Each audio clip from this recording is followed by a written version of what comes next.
보내자마자 개박살납니다. 군사훈련을 어떻게 시켰길래 그렇게 된 거야? 1400명 군사훈련 시켜서 들여보냈는데 100명 죽고 나머지 싹 다 생포된 거예요. 다 죽여줘? 몸값 내놔, 빨리 돌려줄 테니까 해서 피델 카스트로의 몸값 딜, 그의 재테크로 당시 1961년 당시에 무려 5,300만 달러나 주고 미국이 다시 데려와요.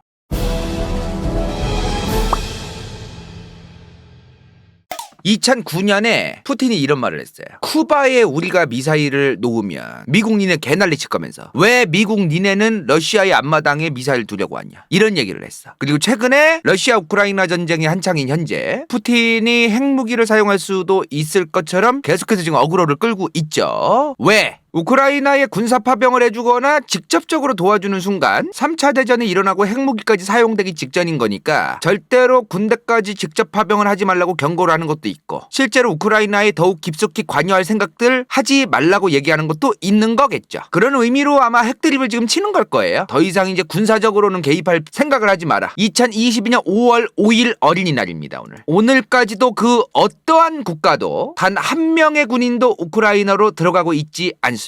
군수물자도 굉장히 많이 지원해주고 돈도 꺼주고 있고 여러 가지 지원을 해주고는 있지만 군인은 단 한 명도 우크라이나로 보내주고 있진 않다는 거죠. 솔직히 뭐 참전을 해주나 무기 지원해주는 거나 뭐 거기서 거기 아니냐, 이런 생각 충분히 할 수 있거든요. 근데 국제정치적으로는 무기를 직접 보내주는 거랑 직접 군대를 조금이라도 보내주는 거랑은 차원이 달라요. 아무튼 지금 이런 것 때문에 푸틴이 지금 핵 배치하고 뭐 핵무기를 뭐 쏠 수도 있는 것처럼 으름장을 놓고 있는 거죠. 여러분들은 러시아가 이번 우크라이나 러시아 전쟁 중에 이 기간 중에 핵을 사용할 것 같습니까? 가능성이 아예 없진 않겠죠. 아직은 핵을 쏠 것 같진 않은데 뭐 또 제로라고 하긴 좀 그래요. 그죠? 사실 지금 미국, 러시아, 영국, 프랑스, 중국이 공식적인 핵무기 보유국이거든요. 공식적인 핵무기 보유국은 이 5개 국가예요. 그 외에도 뭐 비공식적이다 뭐다 해가지고 따로 이제 좀 갈라놓아서 분류를 하는 데는 이스라엘, 인도, 파키스탄, 그리고 북한, 이렇게 또 4국가가 있겠어요. 근데요, 이 모든 국가가 2차 세계대전이 끝날 시점이었던 나가사키 히로시마 원폭 이후에 단 한 번도 전쟁에 핵을 사용한 적이 있습니까? 단 한 번이라도? 단 한 번도 없어요. 전쟁에서 사용한 핵무기, 실험한 거 말고 전쟁에서 직접 사용한 거는 2차 세계대전이 끝날 때였던 1945년 8월 그때 쏜 2발 말고는 단 하나도 없습니다. 근데 과거에 1962년에 핵무기가 사용되기 직전까지 갔었습니다. 진짜로. 자, 오늘의 주제, 쿠바 미사일 위기입니다. 쿠바가 어디 있죠? 유럽이 보이네. 여기 있어요. 미국의 코앞에 있네요. 지금 플로리다주가 여기 있죠. 플로리다주에서 코앞에 있습니다. 1960년대에 북아메리카, 중미, 남미 통틀어서 이 전체 아메리카 대륙의 친소련 국가는 쿠바밖에 없었습니다. 이 수많은 국가가 냉전 때 쿠바 빼고 다 미국 진영 국가거나 아니면 제3세계 국가였다는 거예요. 보이시죠? 빨간색이 제2세계 친소련 국가거든요. 지금 북미, 중미, 남미에 지금 빨간색으로 칠해진 데가 쿠바밖에 없습니다. 나머지 이 제3세계 국가는 우리는 친미도 아니고 친소련도 아니야, 중간이야 했던 국가들이 이제 제3세계 국가고, 이 1962년에 있었던 쿠바 미사일 위기는요, 정치외교학과에 가서 세계 외교사, 외교의 역사 아니면 국제정치 시간에 거의 대부분 꼭 반드시 배우는 사건입니다. 존 F 케네디 정부 때 미국과 소련이 진짜 전쟁 직전까지 갔던 사건, 전쟁이 일어났어도 이상할 게 전혀 없었던 그런 사건입니다. 근데 전쟁까지 안 갔어요. 해결이 어느 정도 됐어. 근데 이 해결 과정을 보면은 저런 식으로 해결이 되는구나. 이게 외교라고 하는 게 우리가 일반적으로 그냥 단순하게 생각하듯이 그냥 칼로 두부 썰듯이 무 썰듯이 딱딱딱딱 썰리게끔 하는 건 아니구나. 굉장히 많은 융통성이 필요한 거구나. 이런 거를 아주 잘할 수 있게 되는 그런 사건이 바로 이 쿠바 미사일 위기가 아닌가 싶어요. 관련해서 굉장히 중요한 영화가 있어. 이 영화 아시는 분들도 계실 거예요. 13day. 영화 제목이 13일입니다. 1962년 10월 16일부터 10월 28일까지 딱 13일 동안 존 F 케네디 정권 그리고 소련의 후르시초프 정권, 이 정권 사이에서 쿠바 미사일 위기가 있었던 저 13일에 대한 과정, 이런 것들을 미국 정부의 내각에 있었던 사람들의 여러 증언을 토대로 만들어진 그런 영화예요. 실제로 정부 안에서 외교당국자들이 저런 상황에 놓여지면 저렇게 행동을 하는구나, 이런 걸 우리가 알 수 있는 아주 좋은 영화예요. 2차 세계대전 이후 전 세계를 상대로 미국과 소련은 서로 우리가 짱 먹을 거야, 너네는 더 이상 힘을 키우지 마 씨부레, 요러한 구도를 갖고 싸우고 있었습니다. 냉전이라고 하죠. 냉전, 콜드워. 미국은 소련의 힘을 막으려는 그런 상황이 많았고, 소련은 미국이 막으려는, 미국이 자기들의 힘을 더 키우려는 걸 막으려는 걸 뚫으려고 난리치는 그런 구도가 좀 더 강했었어요. 당시 북한 남아메리카 대륙에서 가장 짱 먹은 국가 미국, 그리고 전 세계에서 가장 짱 먹은 국가도 미국이었던 건 맞는데 저 멀리 유라시아, 유럽, 아시아를 전부 다 걸쳐있던 소련이라는 국가가 점점 국가 크기가 점점 커지는 거야. 공산주의라는 이념을 퍼뜨리면서 점점 커지는 거예요. 딱 봐도 지금 공산주의 국가가 대부분 어디 있어요? 지금 이 아프리카의 요쪽 빼고는 전부 다 소련이랑 붙어 있어요. 대부분 붙어 있어. 지금 미국이랑 국가랑 친한 국가들은 바다를 건너서 띄엄띄엄 이렇게 있는데 소련은 다 붙어 있단 말이야. 소련이 당시 어떤 방식으로 국가의 국력을 높여간 거냐면은 땅이에요, 땅. 영토를 넓혀서 그래, 영토. 잘 들으셔야 돼, 여기서. 정신 차려, 정신 지금! 헷갈리면 안 돼, 절대로. 러시아는 소련에 속했던 국가입니다. 러시아각으로 소련은 아니에요. 여기 지금 러시아 영토가 이렇게 있네요. 러시아 소비에트 사회주의 연방공화국과 우크라이나 소비에트 사회주의 연방공화국과 카자흐스탄 연방공화국과 기타 등등을 합해서 소비에트 연방이라고 부르는 겁니다. 러시아 그 자체가 소련 그 자체는 아닌 거예요. 근데 그 소비에트 연방을 구성하고 있는 수많은 소비에트 사회주의 연방공화국들 중에서 가장 힘이 세고 오더도 내리고 지들 멋대로 소비에트 연방이 소속되어 있던 수많은 국가들을 쥐락펴락하던 국가는 러시아 소비에트 사회주의 공화국이었던 거죠. 껍데기는 그랬다는 거예요. 그리고 중국만 해도 중국이 소련처럼 공산주의이긴 했지만 그렇다고 소련에 속해 있던 건 아니었어요. 공산주의이기 때문에 무조건 소비에트 연방에 들어갔던 것도 아니고 소련에 들어가 있던 공산주의 국가들이 있었던 거죠. 솔직히 말이 소비에트 연방이지 러시아 혼자 다 해먹었지. 자, 아무튼 소련은 이런 식으로 자기들 국경에 이렇게 닿아 있는 국가들을 야금야금 이렇게 국경에 붙어있던 국가들을 공산주의화하고 공산주의 친소련 이런 정부를 세우게끔 지원해주고 이런 국가들을 확장시키는 그런 확장주의를 했던 거죠. 반대로 미국은 뭘 했어? 봉쇄 정책을 펼칩니다. 그럼 뭐야 지금? 소련은 야금야금 확장하려고 그러고 미국은 절대 못 지나간다 하고서 막으려고 했던 거죠. 근데요, 미국이랑 소련이 싸우면 무조건 소련이 불리했던 거는 사실이에요. 왜? 지금이야 미사일 기술이 워낙 진보했고 그러니까 얘기가 다른데 과거에는 미사일 사거리가 지금처럼 ICBM이나 이런 게 없었던 건 아니지만 그렇다고 그거를 수천 수백을 만들어 놓고 찍어내고 쏴갈기고 이럴 정도로 기술이 진보됐던 건 아니에요. ICBM을 찍어내듯이 막 찍어낼 수 있는 그런 수준이 아니었다는 거죠. ICBM이 뭔진 다 아시죠? 장거리 탄도미사일이야. 이 장거리 탄도미사일이 돈도 많이 들어요. 기술도 많이 들어가. 그래서 이 장거리 탄도미사일을 국방부에서 예산이 충분한 국가들이면 모를까 그게 아닌 국가는 많이 만들기가 좀 어려운 게 있어요. 그럼 지금 이 얘기를 듣고 나서 어떤 생각이 드세요? 싸게 먹히는 게 뭐예요? 사거리가 짧은 미사일들을 여기다 배치하는 게 싸게 먹힌다고 볼 수 있는 거죠. 미국은 소련의 핵무기를 쏠 수 있는 방법이 ICBM 말고도 정말 많았어요. 배치를 요 주변에다가 해놨었으니까 유럽이라든가 터키에. 근데 소련은 미국 앞마당에 자기들 군대가 단 한 명도 없는 거예요. 쿠바가 친소련 국가로 표시는 되어 있는데 이것도 나중 얘기야. 1945년 2차 세계대전이 끝난 다음에 직후에 쿠바가 친소련 국가가 된 게 아니에요. 어느 시점에 저렇게 된 거예요. 그럼 달리 말하면 뭐야 지금? 쿠바가 없었던 상태에서는 미국은 소련을 방어할 수 있고 조질 수 있는 방법이 굉장히 많았으나 소련은 미국 본토에 조질 수 있는 방법이 단 하나도 없었다. 단 하나도 없었다기보다 어려움이 많았다. 잠수함을 이용할 수도 있고 여러 가지 방법은 있었겠지만 쏘기가 너무나 힘들었다. 미국은 소련을 봉쇄하고 조질 수 있는 만반의 준비가 다 되어 있는데 소련은 그게 안 되는 상황. 요 상황에서 너무너무 국내 정치적으로 지지율이 떡락하던 사람이 있었습니다. 후르시초프. 자, 존 F 케네디와 같이 옆에 앉아있는 이 아저씨가 바로 후르시초프죠. 이 양반이 당시 소련의 서기장이었습니다. 근데 이런 상황이 있던 거야. 소련에서는 미국은 지금 소련의 코앞에다가 지금 주피터 미사일 체계랑 이런 걸 다 갖다 놓고 막 그러는데 우리 소련은 지금 뭐 하는 거냐? 후르시초프 정부는 지금 왜 각성 안 하고 정신 안 차리냐고 이런 이제 여론이 있던 거예요. 근데 마침 후르시초프가 이런 잔소리를 졸라게 듣고 있던 마침 쿠바가 미국과 쌩을 깐 거야. 마침 쿠바와 미국이 쌩을 까요. 왜? 피델 카스트로 때문에. 여기 체게바라 굉장히 유명한 사람이죠. 그 옆에 이제 피델 카스트로가 앞에서 이렇게 둘이 손 붙잡고 이제 걸어다니고 있습니다. 체게바라와 피델 카스트로가 쿠바에서 쿠바 혁명을 통해서 집권에 성공했거든요. 그래서 그 피델 카스트로가 저 쿠바에서 해먹을 때 미국이 저 피델 카스트로 정권 전복시키려고 내란 선동부터 음모부터 별걸 다 만들었었어 미국이. 근데도 안 뒤집히는 거야. 잘 안 되는 거야. 왜? 쿠바의 민심이 당시 피델 카스트로를 너무 좋아했거든요. 장제세기를 자주 하게 되네요 요새.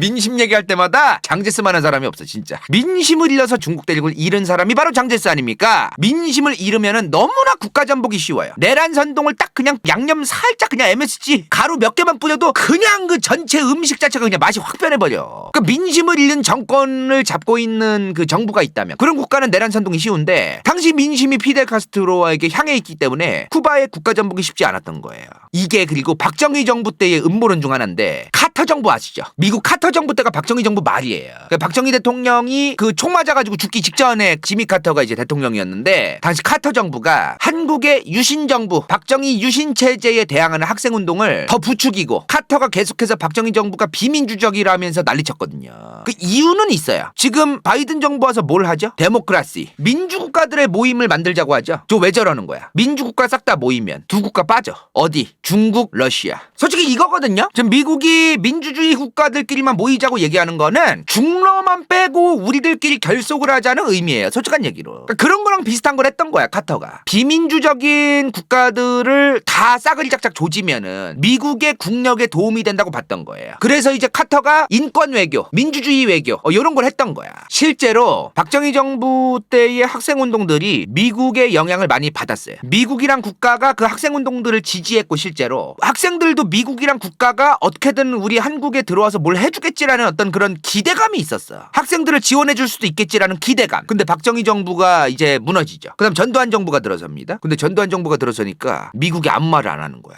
레이건 때. 왜? 미국 말을 너무 잘 들었거든 그 양반이. 전두환 정부가 미국 말을 너무너무 잘 들었거든. 그러니까 내버려 둡니다. 박정희 정부랑 전두환 정부 둘 다 쿠데타로 그리고 독재 체제에 있었는데도 박정희 정부에 대해서는 카터 정부 때만 해도 막 난리를 치더니 물론 정권이 바뀌었어요. 전두환 정부 때는 레이건 정부였단 말이야. 레이건이 그거에 대해서 이런 방법 아무런 말을 안 하는 거야 별로. 실제로 미국이 박정희 정부를 아예 전복시킬 생각으로 학생운동을 부추겼느냐 이것까지는 확인하기는 어렵지만 미국의 문서 같은 거를 다 뜯어보면요. 박정희 정부에 대해서 미국이 굉장히 부정적이었는데 전두환 정부가 들어오고 나서는 이 전두환 정부가 미국의 말을 잘 들을 가능성이 높다. 상당히 호의적인 반응을 보였다는 거야. 실제로 그 문서에 나와요. 그래서 카터 정부 때 미국이 얘기한 거 보면은 박정희 정부가 굉장히 비민주적이고 문제가 있고 고쳐야 되고 막 이런 인권을 개선하라고 막 요구하고 이런 걸 막 난리를 쳐. 근데 전두환 정부 와서는 별로 그런 얘기를 안 해요. 자, 여기까지는 팩트입니다. 자, 아무튼 뭐 이런 내용은 좀 나중에 좀 더 자세히 다루도록 하고요. 자, 이런 것처럼 민심이 이런 피델 카스트로 같은 특정 정부를 지지하면요. 미국 같은 아무리 큰 강대국들도 아무리 이 나라가 국력이 약해도 함부로 들어가서 내란 선동, 내란 전복을 할 수 있는 세력을 만드는 게 힘들어요. 쿠바가 딱 그랬던 거야.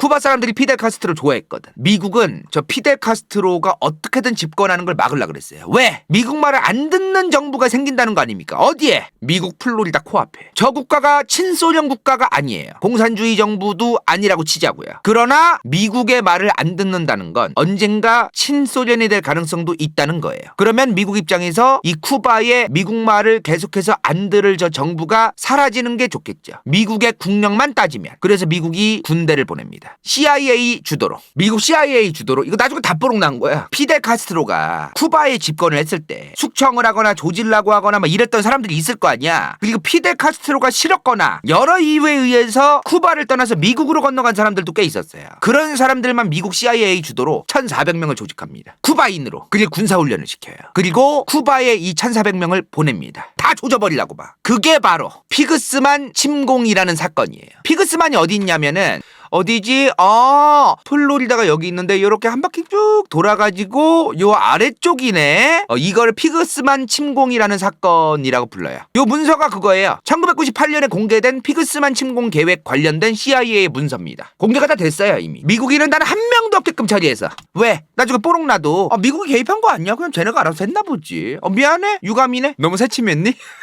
우리는 아무것도 모른다고. 이제 이러면 되잖아요. 보내자마자 개박살납니다. 군사훈련은 어떻게 시켰길래 그렇게 된 거야? 1,400명 군사훈련 시켜서 들여보냈는데 100명 죽고 나머지 싹 다 생포된 거예요. 그러자마자 카스트로가 야 미국아 니네 뭐하냐? 니네가 보냈잖아 씨부레. 다 알아. 얘네 지금 전부 다 이 쿠바에서 튀어가지고 미국 국적 가진 애들인데 다 죽여줘? 몸값 내놔 빨리 돌려줄 테니까 해서 피델 카스트로의 몸값 딜 그의 재테크로 재테크의 수단으로서 이제 그들이 이용됩니다. 당시 1961년 당시에 무려 5,300만 달러나 주고 미국이 다시 데려와요. 지금 5,300만 달러면요, 현재 원달러 환율 1,200원으로만 단순 계산하면요 636억입니다. 그럼 1961년이면 저 636억이 얼마였다는 거야 지금. 미국 입장에서 저 당시에 개망신당한 거예요 진짜로. 그리고 이 피그스만 사건 이후에 소련이 대놓고 얘기합니다. 야 쿠바야, 미국 쟤네 쿠바에 대놓고 개입해? 세상에 세상이 어느 세상인데 얼마나 니네 피델 카스트로 정부가 굳건하게 바로 서야 되는데 저렇게 코앞에 있는 미국이 계속해서 니네를 괴롭히고 이래서 되겠느냐.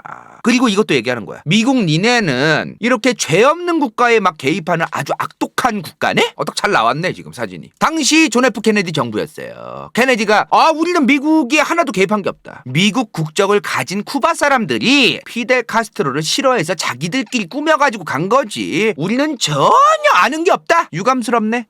일단 뻥카를 쳐.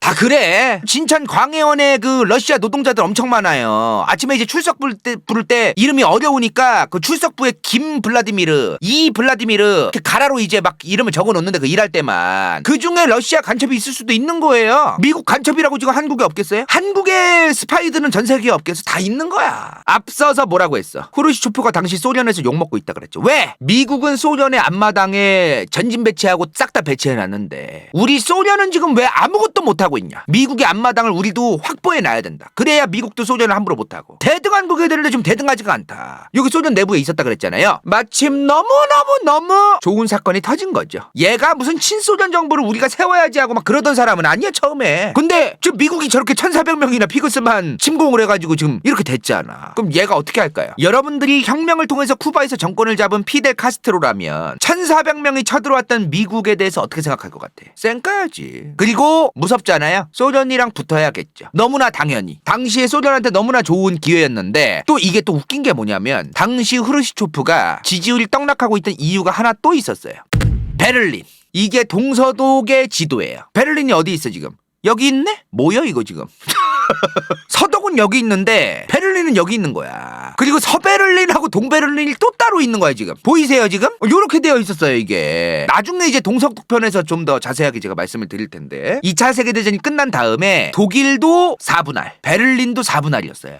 소련, 영국, 프랑스, 미국이 4개로 나눠서 점령을 하고 있자 그 중에 영국, 프랑스, 미국이 먹고 있던 독일만 서독이 된 거예요. 그리고 소련이 담당하고 있던 지역은 동독으로 남은 거고 베를린도 마찬가지인 거야. 영국, 프랑스, 미국이 먹고 있던 이 서베를린 지역 3분할 되어 있는 여기가 서베를린이고 소련 혼자 동쪽을 이렇게 먹고 있잖아요. 여기가 동베를린인 거예요. 소련 안에서 아니 베를린 저렇게 내버려 둘 거냐 저거. 소련에 이렇게 엮여있고 붙어있는 이 영역에 미군이라던가 서방 진영 국가의 군대가 단 하나도 없기를 바랬어요. 근데 지금 뭐야? 이 상태면은 지금 서베를린에 지금 미국이랑 프랑스랑 영국의 군대가 좀 들어와 있는 거네요? 이거를 너무 싫어했던 거야. 소련은 굉장한 위협으로 봤어요 저거를. 그리고 저기에 저렇게 군대가 쪼깨작깨작 있으면은 저기서 유혈 충돌 생겨가지고 만약에 그렇게 되면은 완전 3차 대전 되는 거야 괜히. 이런 게 불안한 거예요. 그러니까 빨리 이걸 쇼부를 봐야지 왜 내버려 두냐 이 말이야.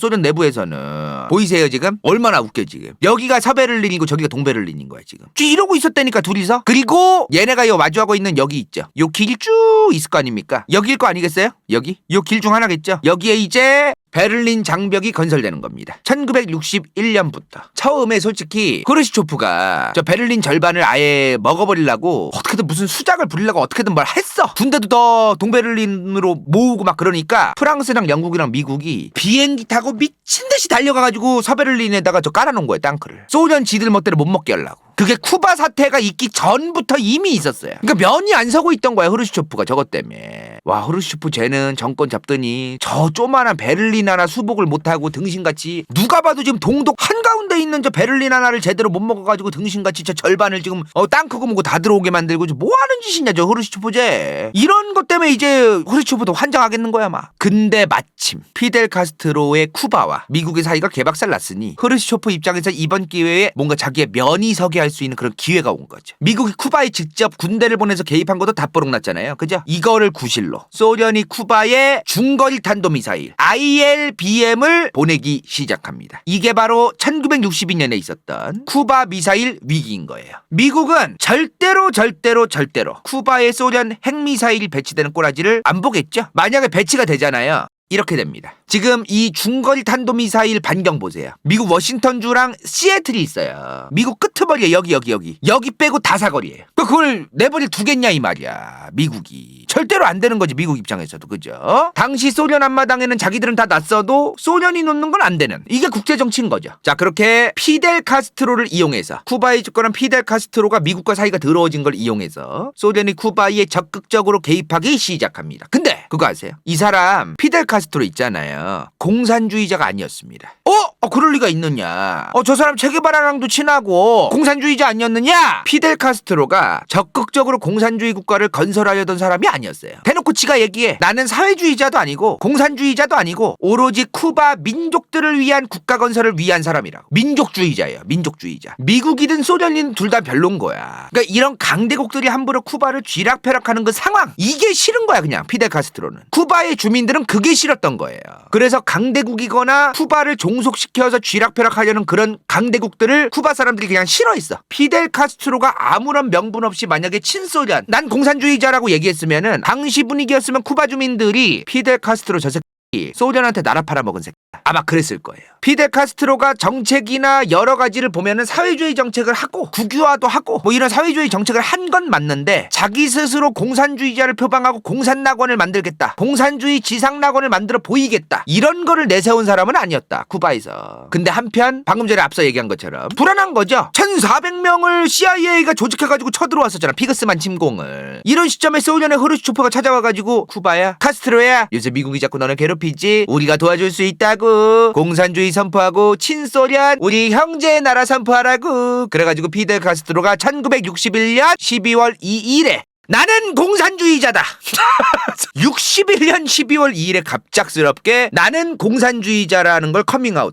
갑자기 얘기를 해. 그리고 우리 쿠바는 소련을 포함한 다른 공산주의 국가들과 우리는 형제고 일원이고 같은 어떤 팀이고 이런 이제 발언을 합니다. 이때부터 쿠바라는 국가가 공산주의를 지향하는 국가로서 계속해서 나아가게 된 거죠. 쿠바가 살아남기 위해선 바로 위에 있는 미국이 어떤 개수작을 부려서라도 쿠바에 쳐들어올 수 있으니, 피델 카스트로가 지가 독재에 먹던 저 쿠바가 유지되기 위해서는 어떻게든 미국과 사이가 더럽고 강력한 국가였던 소련과 엮여야만 했던 거예요. 수많은 공산주의 국가들과 우리 쿠바는 형제다. 만약에 미국이 우리 쿠바를 건든다면 전 세계의 형제 공산주의 국가들을 건든 것과 똑같다. 그러니까 이런 식으로 멘트를 해. 당시 미국은 어떻게든 쿠바에 개입해서 쿠바를 친미국가로 만들려고 했어요. 쿠바뿐만 아니라 힘이 약하고 약소국이고 더 나아가서 어떤 독재를 헤쳐먹고 있어도 공산주의 국가로부터 위협이 있는 위치에 있다면은 독재 오케이, 대신 우리가 지원해줌, 너 그 대신에 이제 친미국가 오케이 하면서 지원해주면서 어떻게든 친미국가를 만들려고 이제 노력을 했던 게 있었다는 거죠. 소련도 마찬가지였고. 자, 이제 공산주의를 천명한 쿠바, 그 쿠바의 소련이 경제적인 거는 이미 진작부터 지원을 좀 해주고 있었어요. 이때부터는 아예 무기까지 지원하고 군사고문단까지 지원해주기 시작합니다. 이때까지 쿠바에 핵미사일이 있던 건 아니었어요. 당시에요, 소련이 지원을 해줬던 쿠바의 군사력이 북미, 중미, 남미 다 합했을 때 1위 미국, 2위 쿠바라는 얘기가 있을 정도였어. 소련이 하도 싸다 맞춰주니까 1위가 미국이라면서 아메리카 대륙에서, 2위가 쿠바다. 중미나 남미 국가들이 경제적으로 군사적으로 미국이라던가 특정 강대국들이 막 그렇게 지원을 해주는 상황이 아니었잖아요. 근데 쿠바 같은 경우는 얘기가 다르잖아. 그러니까 쿠바가 미국 다음가 하는 군사 강대국이 되었다라는 얘기까지 있을 정도였던 거지. 우리나라가 지금 중국이랑 쌩을 못 가는 이유가 뭐예요? 무역 때문에 그렇잖아. 무역. 중국이 아무리 밉고 싫고 떠나가지고 무역에 대한 지분율 자체가 중국이 너무 이제 비율이 넘사벽으로 미국보다도 높잖아요. 그래서 쌩 갈 수가 없잖아. 쿠바도 마찬가지였거든요. 근데 쿠바가 미국이랑 거래를 하고 무역하는 게 옛날엔 많았는데 요 1961년쯤 되면은 큰 타격이 없었어. 점차 미국과의 거래가 줄어들었거든요. 대신 1961년 기준 쿠바가 무역하는 전체 100% 중에 44.8%가 소련이었습니다. 미국은 4%였어. 4%.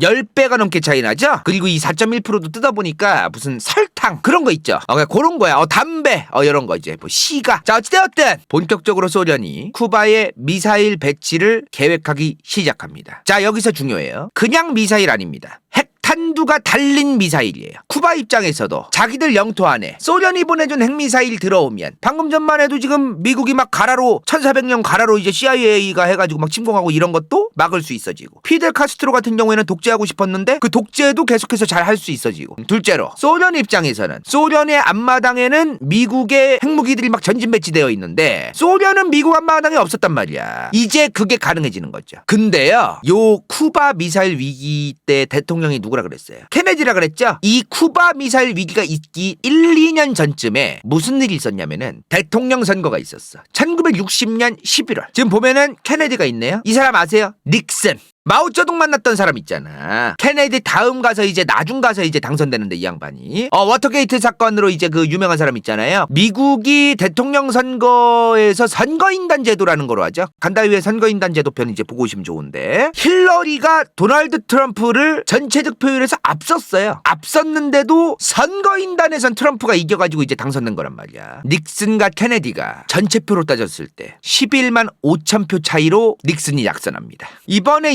이재명 후보랑 윤석열 후보의 표차가 몇이었죠? 이재명 후보, 윤석열 후보가 24만 7천 표 차이로 윤석열 후보가 당선된 거란 말이야. 근데 미국 대선에서 케네디와 닉슨의 표 차이가 11만 5천 표밖에 차이가 안 났었다는 거예요. 케네디가 3,422만 984표, 닉슨이 3,410만 8,157표. 물론 선거인단 제도에서는 압도적으로 케네디가 이기죠. 303명의 선거인단을 그 케네디가 확보하고 닉슨은 219명을 확보해가지고, 당시에 근데 이 대선 직전에 어떤 일이 있었냐면요, 미국 정찰기가 소련 영공에 들어갔다가 격추당해요. 이 조종사가 그 조종사야. 당시에 미국의 정찰기가 소련의 그 ICBM 기지 같은 거를 정찰하다가 격추당해요. 격추당해서 그 비행기가 개박살나. 근데 조종사가 이제 낙하산으로 비상탈출에 성공을 하거든요. 그리고 소련에 붙잡혀요. 소련이 개난리쳐서 그래가지고 어디서 니들 멋대로 지금 우리 영공을 정찰질을 하냐고, ICBM 기지로 니들 마음대로 감히 정찰을 해? 이 새끼들이 미쳤나? 이때 미국이 소련아, 오해가 있는 것 같다, 빨리 풀어주자 일단. 그러니까 이제 소련이 응 싫어 이제 이렇게 얘기해요. 그리고 소련이 대놓고 얘기를 해요. 이 조종사를 지금 우리가 풀어주면 닉슨이 대통령이 될 것이다.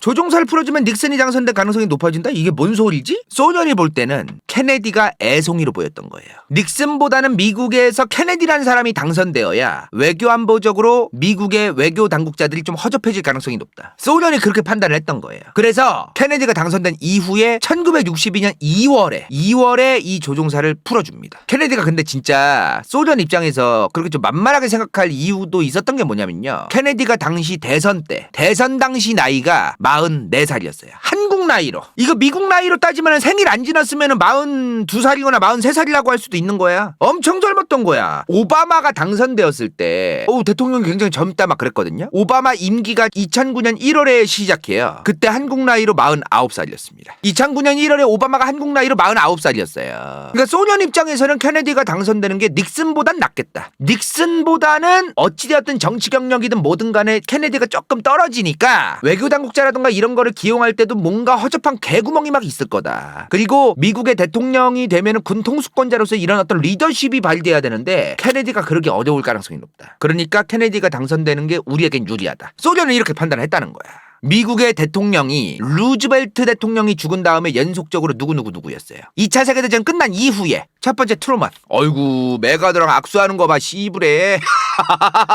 루즈벨트 죽은 다음에 트루먼이었죠. 그 다음 누구예요? 오성장군 출신 아이젠하워. 자, 오성장군 출신 아이젠하워였어요. 그 다음이 케네디예요. 어떠세요 여러분들이 볼 때? 여러분들이 소련이야. 여러분들 입장에서 지금 미국의 역대 대통령들을 보다가 딱 케네디 보면은 케네디가 되는 게 좋겠다. 케네디도 군대를 안 간 게 아니에요. 2차 세계대전 때 징병이 됐어. 케네디가 그 중위였어요. 중위. 군인이 아니었던 건 아니지만 당시 닉슨 후보는 저 아이젠하워 오성장군 대통령 때 부통령이었어요. 그래서 더더욱 케네디가 조금 더 허접해 보이고 소련 입장에서 좀 그랬던 게 있다. 그 사진을 한번 보자. 소련의 흐르시초프 서기장과 케네디 미국 대통령이 둘이 만났네요. 어때요 여러분들? 젊은 사람하고 굉장히 그 높은 사람이 대화하는 느낌 아니에요? 케네디 정부 때 케네디를 별로 안 좋아하는 사람들은 저 젊은 저런 애가 무슨 저 소련 저 깡패 같은 저런 나라 흐르시초프 만나가지고 뭐 어떻게 회담을 할 것이며 어떻게 외교를 할 것이며 쟤를 어떻게 믿느냐고 이런 얘기를 하는 사람들이 미국 유권자들 사이에서도 있었다는 거야. 근데 케네디가 당선이 됐네. 그죠? 근데 케네디가요 당시에 국내에서 정말 사람들이 쟤 믿어도 되냐고 이런 여론이 또 안 좋았던 사건이 바로 아까 말했던 그 피그스만 사건 있죠. 말아먹은 거. 쿠바 피그스만에 들어갔다가 1,400명 말아먹은 거 있잖아. 그것 때문에 역시는 역시다. 케네디 뽑은 새끼들 다 니네 눈깔 뒤집어가. 케네디 저 종북의 그 새끼를 왜 뽑아가지고 씨부래. 나라가 지금 굳건히 기강이 안 잡히고 저런 개망신을 당하게 하냐고 막 그랬었어 미국 안에서. 쿠바가요. 그리고 원래는 미국 은행, 미국 기업들이 지은 카지노, 미국 자본들로 그 지어진 커피 농장, 설탕 농장 이런 게 1950년대까지도 세고 셌었어. 그래서 달리 보는 사람들은 사실상 쿠바의 정부가 있다 한들 사실상 미국의 손 위에서 놀아나는 나라다. 쿠바가. 그런 얘기가 있을 정도였어요. 근데 피델 카스트로가 집권하자마자 쿠바에 있던 미국 자본들이 만들어 놓은 그런 걸 다 국유화시켜버린 거야. 그러니까 미국 기업들이 막 손해보고 이거 어떡하냐고 막 이러고 케네디는 저거 해결을 해야만 이제 됐던 그런 이슈였던 거예요. 성공을 못한 거지. 피그스만 침공해서 1,400명이나 지금 넣어놨더니 막 실패해서 개망신당한 거 아니야. 게다가 이러한 상황에서 자 지금까지 앞서 들으면 어때요 지금. 케네디의 지지율이 상당한 위기구나. 우린 이런 걸 알게 됐어요. 근데 이 상태에서 소련이 중거리 탄도미사일까지 쿠바에 배치한다고 하면은 케네디는 어떻게 될까요? 지지율 개 박살이 나겠죠. 후르시초프도 지지율이 떡락하기 일보 직전이라서 환장할 일 사람이었지만 케네디도 매한가지였다. 요 사진 있죠. 요 사진. 둘이 만났잖아. 둘 다 지지율 떡락 직전인 사람들끼리 만난 거야.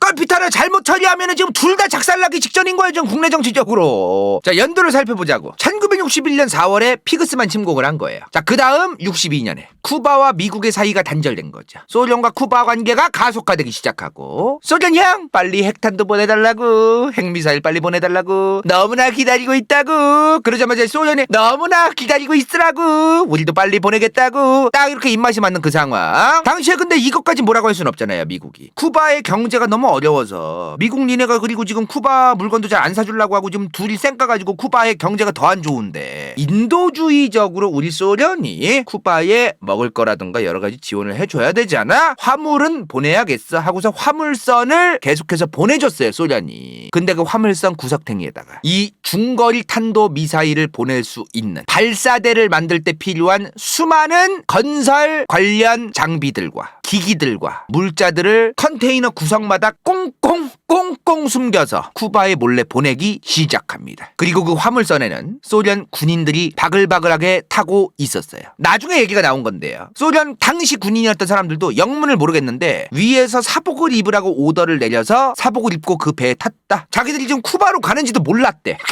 우리 어디 가는데 왜 사복 입고 이 화물선에 탔지? 쿠바네 이렇게 간 거지. 그리고 근데요 중요한 게 있어요. 이게 1962년 10월까지도 미국이 모르고 있었다는 겁니다. 1962년 10월 되어서야 미국이 알게 됩니다. 쿠바에 소련이 뭘 짓네? 저는 뭐지요? 이걸 62년 10월 가서 알아요. 미국이. 당시에 미국 로키드 U2 정찰기가 있어요. 이게 고고도 정찰기예요. 고고도 정찰기. 높은 고도 21km에서 이제 정찰 비행하는 비행기거든요. 이게. 근데 나중 가서 이 정찰기를 통해서 쿠바의 미사일 기지가 건설되고 있던 거를 그나마 얘가 발견해서 미국도 알게 된 거예요. 건설이 시작되고 건설이 한창 진행 중일 때에서야 저 정찰기가 찍어서 알게 됐다는 거야. 찍어서. 이게 1962년 10월 16일에 미국 정찰기에 의해 촬영된 케네디에게 보고된 쿠바 미사일 기지 사진입니다. 원래 이제 뭐 CIA가 하는 일은 저게 보이기 전부터 이제 알고 있어야 되는 게 또 있잖아요. 미국도 모르게끔 소련이 극비해서 잘 처리를 하고 있었구나. 그런 걸 우리가 알 수 있죠. 만약에 저 중거리 탄도미사일이 이 쿠바에 배치가 되잖아요. 13분 만에 미국 중부구 남부구 어디든 간에 다 쏴갈길 수 있었어요. 자 어찌되었든요. 사진 찍힌 거 봤어? 니네 여기다가 쳐 만들고 있네. 여기 요런 데다가 지금 케네디가 그거를 들었어. 이제 케네디가 소련 외무부 장관을 만납니다. 자 1962년 10월 18일이에요. 이걸 이 18일 직전에 저 미사일 기지 만드는 걸 또 케네디는 알고 있었고요. 그죠? 자 18일 왜 내가 지금 왜 날짜를 지금 계속해서 얘기하냐면 아까 앞서 말했던 13데이라는 그 영화 있다 그랬죠? 13일 10월 18일부터 앞으로 13일 동안의 차례를 제가 설명을 드릴 거거든요. 자, 잘 기억하세요. 케네디와 소련의 외교부 장관은 10월 18일에 만났다. 이미 케네디는 다 알고 있어. 그죠? 니네 쿠바에 미사일 있다며 지금. 뭐 미사일 기지 만든다며 뭐야 그거? 그래서 소련 외무부 장관이 얘기해요. 그거 방어용이야. 아무것도 아니야. 방어 무기 정도는 쿠바도 있어야 되잖아. 너네 겨냥한 거 아니니까 그냥 신경 안 써도 돼. 케네디가 그래? 알았어 라고 얘기해요. 케네디는 다 알고 있었어요. 근데 얘기를 안 했지. 왜? 이 사람들이 다 뉴스에다가 대서특필할까봐. 이 자리에서 만약에 케네디가 너네 ICBM, IRBM 중거리 미사일 핵탄두 같은 거 지금 쏘려고 지금 거기다 만들고 있다며. 그러면은 미국 내부에서 얼마나 많은 혼란이 생기겠어요. 알아도 얘기를 안 하는 거야. 그래서 그 정부는 알고 있어도 얘기를 일부러 나중 가서 하는 경향이 있습니다. 당시 상황이 뭐였냐면 케네디랑 지금 소련의 외교부 장관이 이렇게 만나고 있잖아. 이 시점에 쿠바에 뭐가 있었냐면은 이미 미사일이 들어와 있었어요. 단거리 미사일이. 지금 보이죠? MRBM이라고. 요거는 이미 들어와 있었어요. 이미. 문제는 중거리인 거야 지금. 중거리 미사일은 아직 도착을 안 한 상태였던 겁니다. 그거 들어오면 끝나는 거지 이제. 근데 배가 대서양에 있다는 거야 지금. 중거리 탄도 미사일을 실은 배가 대서양을 거쳐서 지금 쿠바로 가고 있는 중에 그 보고를 받아요. 케네디가. 자, 여기서 이제 케네디가 어떻게 해야 될까? 두 가지 안이 나옵니다. 여기까지. 이거 좀 선 넘. 아니 근데 어차피 이제 방종해야 돼 얘들아. 아니 어차피 오늘 다 못한다니까. 체력이 안 돼가지고. 그거 아세요? 반밖에 안 했어요 지금. 오늘 반밖에 안 했어. 진짜 진심으로. 그럼 지금 상황이 뭐야 지금? 지금 쿠바에는 단거리 미사일도 이미 있고 중거리 미사일 발사대도 거의 다 만들었고 중거리 미사일은 지금 대서양을 건너서 오고 있는 중인 거예요. 이 상황에서 이제 케네디가 뭘 선택하느냐에 따라 평화가 찾아올 수도 있고 예상치 못한 어떠한 상황이 올 수도 있고 3차 대전이 일어날 수도 있는 겁니다. 여기서 케네디는 두 가지 안을 얘기합니다. 그럼 당시 케네디의 상황이 뭐예요? 케네디가 대통령이 됐는데 지지율이 개떡락할지도 모르던 그 케네디의 상황이 뭐야? 세 가지지. 쿠바에 지금 이미 단거리 미사일 들어와 있었고 중거리 미사일 발사대도 거의 다 만들어지고 있었고 게다가 가장 중요한 거죠. 중거리 탄도 미사일이 지금 대서양을 건너서 북대서양을 건너서 쿠바로 오고 있었다는 겁니다. 이 상황에서 케네디가 무엇을 어떻게 선택하느냐에 따라서 3차 대전 아니면 예상치 못한 어떠한 상황 아니면 평화가 찾아올 수도 있는 상황인 거죠. 그래서 케네디 정부에서 당시 두 가지 안이 나옵니다. 이 두 가지가 나와요. 지금이라도 쿠바에 저 미사일 기지고 단거리 미사일 쌓아두은 데고 뭐고 간에 다 그냥 융단 폭격 가해가지고 다 조져버리자 그냥. 단 만약에 쿠바를 아예 조지는 과정에서 우리가 단거리 미사일을 하나도 남김없이 다 쏴갈기고 미사일을 쏠 수 있는 그거까지 다 쏴갈겼는데 만약에 한두 개라도 남으면 핵탄두를 다룬 단거리 미사일 몇 개라도 미국으로 들어올 수도 있겠죠. 그러면 물론 머리가 아파지는 거지만 그럼에도 지금 그게 가장 현실적인 대안이다. 요게 첫 번째 안으로 나와요. 두 번째, 중거리는 아직 쿠바에 도착을 안 했다. 그러니까 해군력으로 쿠바를 봉쇄를 하고 그 다음 소련과 빨리 외교적으로 빨리 해결을 하자. 거의 두 가지가 나와요. 근데 2번도 문제야. 2번은 뭔가 안전한 것 같지 않아? 그렇지도 않아. 만약에 쿠바를 해상 봉쇄를 했어. 만약에 여기를 해상 봉쇄해서 소련의 배가 못 들어오게 막았어. 그랬을 때 만약에 소련이 자극을 받아서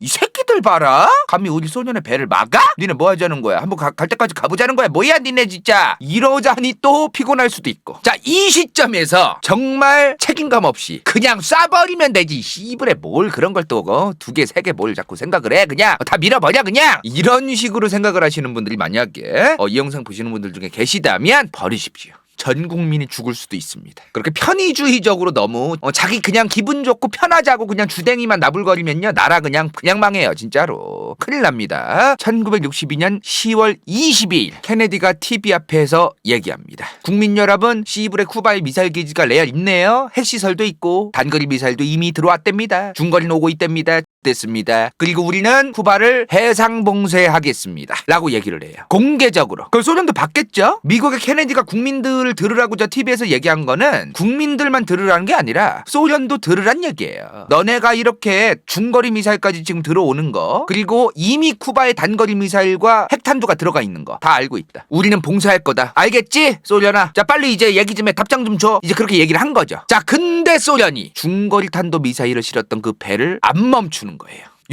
요거를 실은 배를 저 케네디의 기자회견을 보고도 안 멈추는 거야. 우리는 갈 길 갈 거다. 그러면서 소련 배가 중거리 탄도 미사일 싣고 쿠바로 계속 향하고 있었습니다. 이때 미국 증권거래소 개쌉급락하고 진짜로 미국 슈퍼들 사람들 밀 장 보느라 텅텅 비고 난리도 아니었대요. 진짜로. 이때가 62년 10월 22일이다. 근데 마침 이틀 뒤였던 10월 24일 아침 드디어 소련의 중거리 미사일을 실었던 그 배가 소련으로 빠꾸를 하기 시작합니다. 드디어 한숨 돌린 거야. 너무너무 한숨 돌린 거야. 자, 근데 여기서 끝난 게 아니죠. 문제는 중거리 탄도미사일이 빠꾸를 치든 말든 이미 쿠바에는 뭐가 들어와 있었다? 단거리 미사일들이 들어와 있었다. 미사일 기지도 이미 거의 다 완성이 되어가고 있었다는 거야. 여기서 이제 어떻게 하고 싶으세요? 이 영상을 보고 싶으신 분들은 어떻게 판단하시겠어요? 이제 중거리 미사일은 없대요. 단거리 미사일만 있대. 자, 지금 MRBM이라고 써있는 게 단거리 미사일입니다. 아, 저건 어차피 미국 전역을 타격 못한다. 단거리 미사일만 있는 쿠바를 이제 조져버리자. 이렇게 생각하실 겁니까? 잘 생각해야 돼요. 소련이 중거리 미사일을 싣고 빠꾸를 쳤다고 해서 쿠바의 정부도 미국과 안 싸우고 싶어 하던 건 아닙니다. 피델 카스트로는 계속해서 소련한테 야 그냥 쏴버려 뭐해 니네. 얘네 지금 씨발 쿠바 봉쇄하잖아 이랬어요. 소련 혼자만 지금 미국이 상대하는 게 아니라는 거야. 쿠바에는 피델 카스트로 정부가 따로 있다는 거지요. 걔네가 무슨 선택을 할지 모르잖아 지금 당장. 자, 요 상태에서 이제 뭐 어떻게 하시겠어? 미국의 국방부 군인들이 벌떼같이 케네디한테 몰려들어서 쿠바 침공 계획을 수립하고 행동에 옮기기 시작합니다. 중거리 없으니까 단거리밖에 없으니까 지금 쿠바 당장 조져버려야 된다고. 당시 미국이 갖고 있던 3,000개의 핵무기가 5분 대기조로 대기하기 시작합니다. B-52 폭격기가 20분마다 미국의 공항에서 이륙했다 내려왔다를 계속 반복했어요. 공수부대랑 육군이 12만 명이 플로리다에서 대기하고 있었습니다. 쿠바 바로 앞에서. 당시 미국 플로리다는 사실상 전쟁터 분위기였겠죠. 당시 소련도 미국이랑 맞다이를 까는 거는 부담스러우니까 당연히 중거리 미사일을 빠꾸를 친 거긴 한데 얘네 지금 플로리다에도 지금 다 깔아놓고 공수부대고 뭐고 이거 핵무기 3,000개를 지금 대기하고 있고 이거 생각해보니까 이거 씨부레 우리가 중거리 미사일 빠꾸를 치긴 했는데 아예 쿠바 이거 미국한테 먹혀버리는 거 아니야? 이런 생각이 드는 거예요. 그래서 흐르시초프가 케네디한테 편지를 씁니다. 미국이 쿠바 봉쇄를 멈추면 쿠바에 있는 소련 군대를 모두 철수시킬 거다. 그리고 미국이 쿠바 침공을 아예 앞으로 안 하겠다는 약속을 하면 철수시키겠다. 얘기를 해요. 언젠가 기회를 엿보고 소련은 다시 한번 쿠바를 친소련 국가로서 그리고 자기들이 원하는 방식으로 전략적으로 사용하기 위해서 일단은 쿠바가 미국에 먹히는 걸 빨리 막아야겠는 거야. 그래서 후르시초프가 먼저 케네디한테 얘기를 한 거지. 쿠바 침공 아예 안 하겠다는 약속을 해라. 그리고 쿠바 봉쇄한 것도 풀어라. 그럼 소련 군대가 모두 철수할 거다. 그러자마자 미국의 케네디 정부의 외교 당국자들이 뭐라고 했을까요? 개소리 하지 마라. 저 후르시초프 저 새끼 저거 개구라치는 거다 저거. 쿠바 지금 당장 침공 안 하면 나중에 언젠가 소련이 미국에게 엄청난 위협으로서 쿠바를 사용할지 모른다. 당장 조져버려야 된다. 난리를 치는 거예요. 지금 당장 단거리 미사일 날아올 수도 있고 뭐 그런 피해가 생길지언정 쿠바만은 절대로 포기하면 안 된다. 상호 불신이 어마무시한 거지. 자, 이제 케네디가 고민인 거야. 이거 어떡하지? 쏘라고 하자니 뭐하고 안 쏘라고 하자니 뭐하고 이렇게 대통령 자리가 거지 같은 거예요 진짜로. 지금 외교당국자도 내가 지금 얘기한 게 한 목소리가 아닌 거야. 이 사람은 A, 이 사람은 B, 이 사람은 C, 이 사람은 D, 이 사람은 F, E. 별 얘기가 다 들어와 지금. 지들끼리 졸라 싸워. 이러면 안 된다. 뭔 소리야. 그랬더니 당신이 군인이냐. 이 새끼가 내가 국제정치학자인데 이 새끼 그러면서 미친 국제정치학자 네가 뭐가 잘났냐. 난 군인이다 이 새끼. 그래서 졸라 싸워요 진짜. 자, 그 다음날이 됩니다. 케네디가 너무나 밤잠을 설치면서 그 다음날이 됐어요. 10월 27일. 자, 10월 27일 됐어. 이때 피델 카스트로가 다시 등장합니다. 소련형 미국 쟤네 진짜 플로리다에 지금 공수부대고 뭐고 다 들어와 있어요. 좆됐어 진짜 미쳤나봐 쟤네. 진짜 이번에 쿠바 뺏기면 형네도 미국 코앞에 있는 이 쿠바라는 친소련 국가 다 잃는 거야 진짜로 형. 선제 핵공격 해줘. 선제적으로 단거리 미사일고 뭐고 다 쏴갈겨 달라고 피델 카스트로가 소련한테 요청을 해요. 진짜 저 말대로 했으면 지금 3차 대전이야. 2022년에 우리가 살고 있는 이 지구가 어떻게 변해 있을지 아무도 몰라요. 소련이 피델 카스트로의 저 요청을 듣고 이제 어떻게 해야 될까요? 근데 흐르시초프도 보살이야. 이 양반이 편지를 아까 썼다 그랬잖아요. 근데 케네디 답장이 안 왔거든. 근데 피델 카스트로가 선제 공격을 하자고 했잖아요. 그러니까 저 사람 보살이에요. 저 사람이 케네디한테 한 번 더 편지를 보내요. 너네 미국 터키에 미사일 배치한 거 철회하면 소련 진짜 쿠바에서 싹 다 철수시키겠다. 미사일고 뭐고. 이걸 후르시초프가 편지가 아니라 라디오 연설로 전 세계에 보고 들으라고 얘기합니다. 이때가 언제냐? 27일 오전 10시입니다. 케네디가 이거 듣자마자 괜찮은데? 했어요. 왜냐하면 요게 PGM-19라고 해서요. 터키에 배치되어 있던 주피터 미사일이라는 미사일이에요. 준중거리 탄도 미사일이라고 있어. 근데 이게 좀 구식이었어. 미국 안에서도 저게 터키에 배치되어 있는 거를 저거 개구린데 없는데 저거 미사일 저거 좀 다른 거로 갈아주든가 좀 새 거로 좀 바꿔주든가 해. 저거 바꿔놓고서 뭐 되냐 저거 요런 여론이 있었었어. 근데 후르시초프가 마침 저 구식이었던 주피터 미사일 터키에 있는 걸 빼면 쿠바에 있는 중거리 미사일이고 단거리 미사일이고 다 뺀대잖아요. 그러면 이제 케네디 정부 안에서는 어차피 저 구식이었는데 저거 빼고 쿠바가 미국에게 위협이 아닌 게 되면 게이드가 아닌가? 라고 생각을 할 수 있겠죠. 근데 당시 미국의 별다신 분들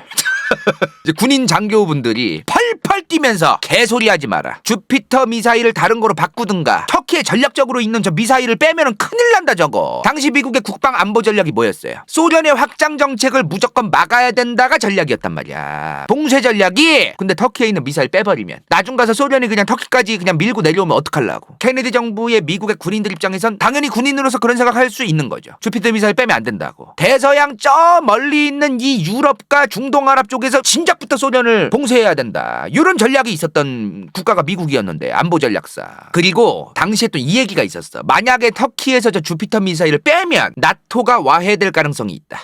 저게 무슨 말이죠? 터키에서 미사일을 빼는데 왜 나토가 와해돼요? 터키도 나토였잖아요. 근데 나토 국가들 입장에선 미국 쟤네 소련으로부터 이 나토라는 기구를 이용해서 이제 다 같이 공동으로 안보를 생각하자더니 지들 입맛에 맞게끔 뭔가 소련이랑 딜할 거 있으면 그냥 터키 버려버리고 미사일 빼버리고 그냥 뭐야 이거? 이것도 케네디 정부가 이거 터키에서 그냥 미사일 빼면 될 줄 알았는데 아니네 또. 어떡하지? 이렇게 또 된 거야. 경우의 수가 이렇게 많아요. 뭔가 결정하기가 참 어려워요. 그러니까 당시에 미국의 군인들, 장군들, 국방부 관계자들 그리고 몇몇 외교 당국자들이 길게 볼 거 없다. 후르시초프가 하자는 대로 해주지 말고 쿠바를 조지자. 이 얘기가 실제로 먹혔던 거예요. 자, 근데 방금 뭐라고 했어? 후르시초프가 터키에 있는 미사일 빼면 우리도 쿠바에서 미사일 다 빼겠다. 이 얘기한 게 언제랬어? 10월 27일 오전 10시랬습니다. 자, 오전 10시에 라디오로 얘기를 했댔어요, 그거를. 근데 오전 10시 12분에 미국의 정찰기가 쿠바에 들어갑니다. 정확히 10시 12분이었어요. 이거에 대해서 진짜 얘기가 많은데 상황이 급한데 뭐 하려고 저 또 정찰기를 또 보냈느냐 구지구태요. 정찰을 계속 한다는 게 무슨 의미가 있냐면요. 실제로 우리가 다 지켜보고 있고 주시하고 있으니까 함부로 움직이지 마라. 둘째로는 너네가 군사전략적으로 어떤 행동을 하는지 우리가 지켜보고 이제 바로 즉각적으로 대응할 수 있다. 함부로 행동하지 마. 전쟁 직전이야. 알지? 여러 가지 의미가 있는 거죠. 그죠? 10시 12분 미국 정찰기가 격추됩니다. 쿠바에 있던 소련군 장교가 저 싸가지 없는 미국 정찰기 계속 오는 거 날파리 새끼들 졸라 보기 흉하니까 지동 미사일로 쏴버려라 그냥. 당시 소련 군대도 쿠바에 꽤 많이 들어가 있었거든요. 당시 쿠바에 있던 소련 군인들 장교들 입장에서 이런 생각을 한 거야. 지금 우리가 어느 정도의 전략이 있고 어느 정도의 미사일 배치가 되어 있고 이런 상황을 저 정찰기가 돌아가면 미국이 다 알게 된다. 그럼 소련에게 군사적으로 굉장히 불리해진다. 쏴라. 이게 옳다. 판단하고 쏜 거예요. 엄청 복잡해진 거야 지금. 케네디는 어떡하지? 후르시초프는 빨리 쇼프 보자. 소련 그 쿠바에 있던 그 군인은 쏴.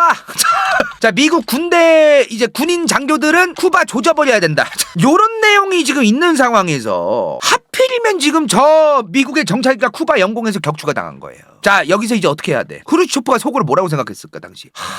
저 새끼들은 꼭 저렇게 FM으로 해요. 지금 상황 융통성 있게 이 새끼들아. 좀 상황을 보면서 해야지. 저걸 또 왜 쐈어? 아이씨. 그리고 케네디도 어떡하지? 이런 상황이 된 거야 또. 대한민국도 마찬가지죠. 유사시에 이렇게 외교 당국자들과 군인들의 입장이 또 굉장히 복잡하고 다사다난하다는 걸 우리는 이 쿠바 미사일 사건을 통해서 교훈 삼아야 될 필요가 있어요. 함부로 전쟁이 일어나는 것도 쉽지 않은 것이고 또 그렇다고 전쟁을 그냥 해버리자니 참 쉽지 않은 것이고. 자, 여기서 이제 쿠바에서 격추당한 미국 정찰기 거기에 타고 있던 조종사가 죽어요. 이 양반이 루돌프 앤더슨이라는 조종사인데 쿠바 영공에 갔던 미국 정찰기에 타고 있던 사람인데 죽어요. 진짜 큰일 난 거야 지금. 그렇다고 안 쏘자니 안 쏘면 만약에 진짜 쿠바로 미국이 들어오면 쿠바에 지금 전진 배치되어 있는 수많은 군대와 어떤 그 배치 상황과 무기 체계와 이런 것들 그 대공 상황과 이런 것들을 다 지금 뽀록이 나게 되어 있잖아요. 그 이러자니 뭐하고 저러자니 뭐해서 이제 소련 입장에서도 쏴버린 것 같더라고요. 이 사건이 있고 나서 당연히 케네디를 압박하던 국방부 관계자들은 더더욱 쿠바를 조져버려야 된다고 난리를 쳤겠죠. 지금 쿠바 영공에서 미국 정찰기가 격추된 게 언제라 그랬어? 10월 27일 오전 10시 12분이라 그랬어요. 자, 이제 27일 저녁 7시 반이 됩니다. 이때 미국 국방부가 이제 케네디한테 보고를 해. 늦어도 10월 29일 아침에는 엄청나게 강력한 항공 폭격과 타격을 감행해야 된다. 토요일 저녁 7시 30분에 국방부에서 케네디한테 29일 월요일 아침엔 조질 수 있게 허가해달라고 얘기합니다. 10월 27일 저녁 7시 반이면은 이미 미국의 뉴스 안에서도 난리가 났어요. 지금 쿠바에 갔던 미국의 정찰기가 소련군인지 쿠바군인지 몰라도 우리 유나이티드 오브 아메리카의 공군기가 요격되어 추락했다. 대서특 특필돼서 지금 전 세계에서 방방 떠들고 있는데 케네디는 빨리 지금 결정을 해야 되는 거야. 지금 국민들도 다 알게 됐어 이제. 자, 이미 공은 미국으로 굴러왔습니다. 후르시초프는 이미 미사일 요격을 하기 전부터 우리는 너네한테 쇼부를 이미 걸었다. 터키의 미사일 빼면 쿠바 뺀다. 다 얘기했지 않냐? 이제 너네가 다 얘기해라. 공은 이미 미국으로 건너간 거예요. 케네디가 아주 조심스럽게 후르시초프한테 얘기를 합니다. 소련이 쿠바에서 미사일을 빼면 우리도 진짜 쿠바 침공 안 하겠다. 그리고 니네 요구대로 터키의 미사일을 빼겠다. 얘기를 해. 근데 추가가 있었어. 터키의 미사일을 빼는 건 비밀리 해야겠다. 아까 앞서 말했죠. 나토 국가들이 와 미국 쟤네는 소련이랑 쇼부 보는 것 때문에 나토 국가인 터키를 저렇게 그냥 버려버린다. 미사일까지 빼버리고. 이런 여론이 나토 안에서 생길 수 있으니까 비밀리에 했으면 좋겠다. 이렇게 편지를 씁니다. 그럼 겉에 껍데기만으로는 뭐예요? 터키의 미사일은 안 빼고 그냥 소련이 쿠바에서 미사일만 빼는 모양으로 전 세계에 알려지는 거죠. 속으로는 서로 딜이 된 거지만. 근데 이 얘기를 하는데요. 만약에 이 얘기한 걸 후르시초프가 안 받아들이면 이제 정말 전쟁까지 갈 수밖에 없는 거예요. 이미 미국의 정찰기는 요격까지 됐고 시간이 너무 많이 흘렀어. 미국의 국방부에서도 29일 월요일 아침부터는 타격할 수 있게끔 다 얘기를 해놓은 상태잖아 지금. 만약에 케네디가 지금 이거 보낸 게 후르시초프가 빨리 답장 안 하면 진짜 전쟁까지 가는 겁니다. 그리고 한편 당시에 미국 해군들이 소련의 잠수함 4기가 쿠바 주변에 있다는 걸 파악해요. 그래서 그 잠수함을 계속해서 찾고 있었습니다. 만약에 이 잠수정을 미국 해군이 찾잖아요. 그럼 진짜 전쟁을 막을 길이 없습니다. 그래서 이 잠수정들도 바다 밑에 처박혀가지고 안 올라가고 버티고 있었어요. 그리고 케네디도 속으로 제발 저 잠수정이 안 찾아지길 바랬습니다. 이미 미국의 국방부는 할 일을 다 하고 있고 소련의 국방부도 할 일을 다 해야 될 수밖에 없어요. 정부와 외교당국자들은 당연히 A라는 걸 원해도 국방부는 따로 자기들이 하는 거를 지금 자기들의 위치에서 해야 될 건 다 해야 되는 거야. 또 외교당국자들이 야 국방부야 우리 소련이랑 잘 할 거니까 그냥 다 빼. 그럼 국방부 입장에서 이거 다 빼버린 다음에 그거 협상 잘 안 돼가지고 전쟁 터졌을 때 우리가 다 불리한 상황에서 시작을 하자고? 잠수함 지금 4개를 찾았는데 얘네 위치가 이 근래에 요 주변에 있는 걔네들을 그냥 내버려두고 우리 빼란 말이야? 이렇게 얘기하면 또 할 말이 없는 거예요. 그러니까 국방부도 할 일을 해야 되는데 외교당국자들은 그 할 일을 안 했으면 좋겠고 이런 게 또 있는 겁니다. 이게 국가가 정부에서 국방부와 정부와 외교당국자들이 딱딱딱딱 손발이 딱 안 맞을 때가 진짜 많아요. 이걸 또 우리는 알고 있어야 돼. 앞으로 우리가 뉴스를 보든 국제정치를 보든. 자, 케네디가 편지를 보내서 후르시초프가 아직 답장을 안 했던 상태가 저녁 9시 52분이었습니다. 해군이 소련 잠수함을 4기를 계속 찾고 있었고요. 소련 잠수함이요 바닷속에 처박혀서 통풍 시스템이고 뭐고 다 닫고 잠수 탔어 정말 저때. 그 저 4기에 타고 있던 사람들 인터뷰 보면요. 저 소련 잠수함 4기가 옛날 잠수함들은 통풍 시스템이 제대로 안 되어 있었거든요. 그래서 바다 위에 잠깐 떴다가 깔아앉았다가 떴다가 깔아앉아야 돼요. 근데 계속 해군이 그 폭래를 계속 터치고 있던 거예요. 그래서 저 잠수함 4기에 타고 있던 군인들 예전에 나중 가서 이제 인터뷰 보니까 와 군인들 막 실신하고 더워 뒤질 것 같아가지고 난리도 아니었대 진짜로. 이런 상황에서 미국의 지도자 외교당국자들 그리고 소련의 외교당국자들은 저거 들키면 안 되는데 저거 들키면 전쟁인데 진짜로 유혈 상태 진짜 커지는데 어떡하지? 또 이런 불안함은 또 있었고 이런 상황에서 케네디는 후르시초프한테 편지를 보냈는데 왜 답장이 안 와? 이 양반은 이 노인네 진짜 장난하나?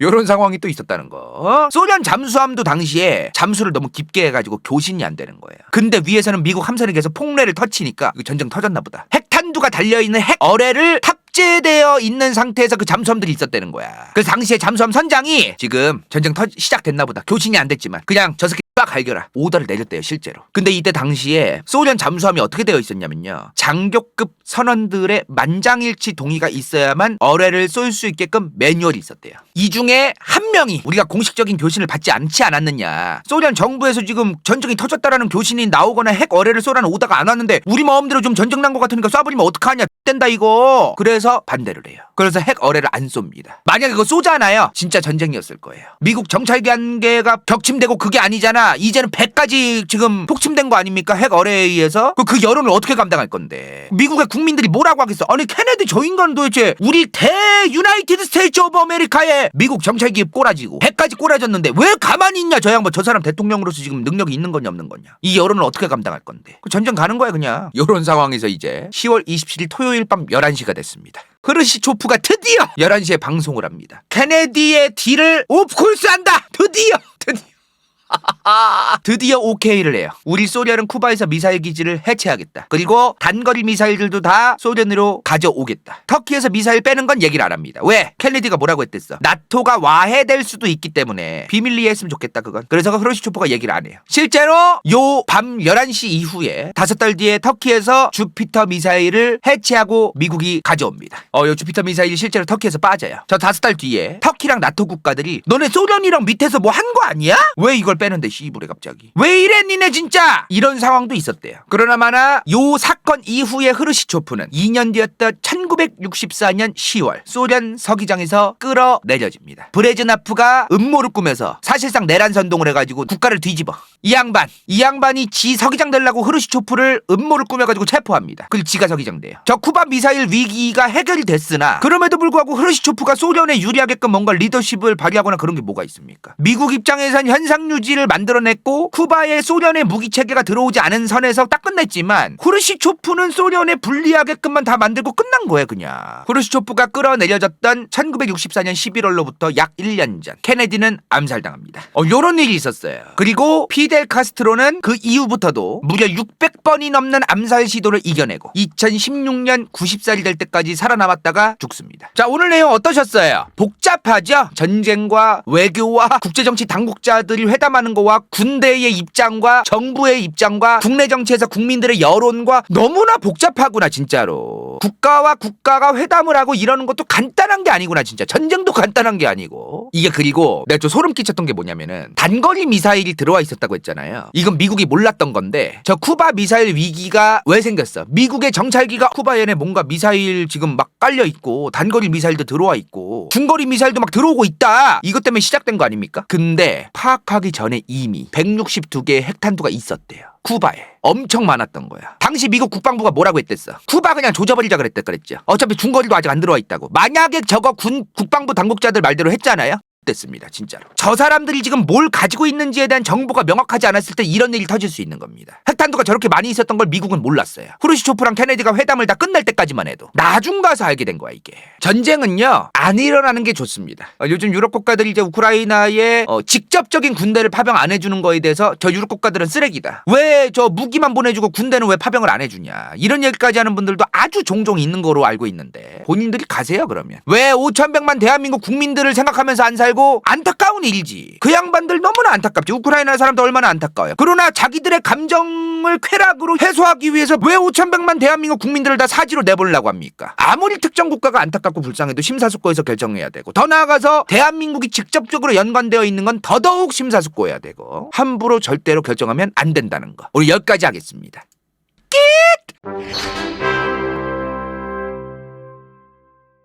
이번 영상이 볼만했다면 좋아요와 구독, 재미없었다면 이건 재밌을지도 몰라.